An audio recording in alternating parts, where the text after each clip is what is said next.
बुलेटिनच्या सुरुवातीला एक महत्त्वाची बातमी समोर येते आहे। मंत्रालयाचं कॅन्टीन 98% स्वच्छ असल्याचा दावा एफडीएनं उच्च न्यायालयामध्ये केलेला आहे। मंत्रालयातल्या तपासणीचे फक्त फोटो एफडीएनं सादर केलेत आणि यावर कोर्ट समाधानी नसल्याचं कळत आहे। मंत्रालयातल्या तपासणीचे व्हिडिओ का काढले नाही असा कोर्टानं सवाल केलाय।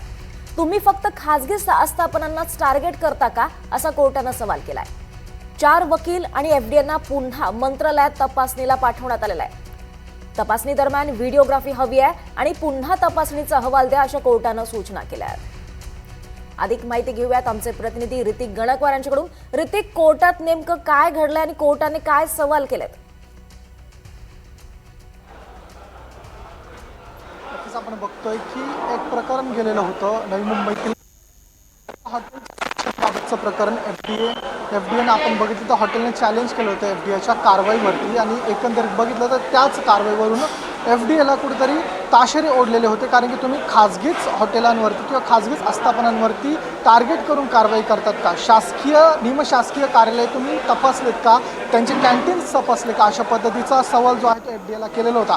त्या अनुषंगाने आपण बघितलं तर आज तो रिपोर्ट जो आहे तो एफडीएनं सादर केला आणि त्यानंतर आपण बघतोय समोर मंत्रालयातलं कॅन्टीन आहे। हे मंत्रालयातलं कॅन्टीन 98% स्वच्छ असल्याचा दावा एफडीएनं केलेला होता। समोर आपण बघतोय मंत्रालयाच्या कॅन्टीनमध्ये व्हेज आणि नॉनव्हेज सेक्शन्स आहेत।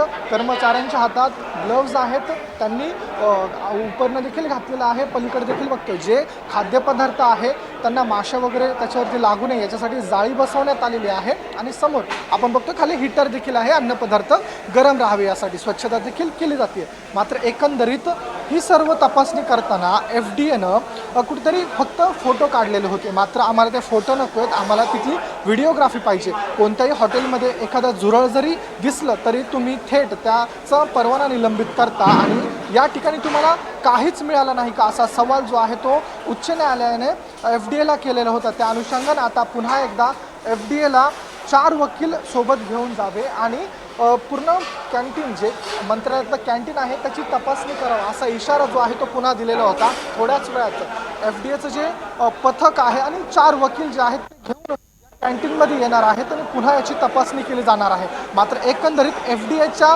कारभारावरती प्रश्नचिन्ह जे आहे ते उच्च न्यायालय उपस्थित करते। सरकारी आस्थापनांना तुम्ही वेगळी ट्रीटमेंट देताय आणि खाजगींना वेगळी, अशा हा विषय आहे। निश्चितच होते, त्यामुळे आगामी सुनावणी दरम्यान नेमकं काय घडतं हे पाहणं महत्त्वाचं राहणार आहे। धन्यवाद या सगळ्या सविस्तर माहितीसाठी।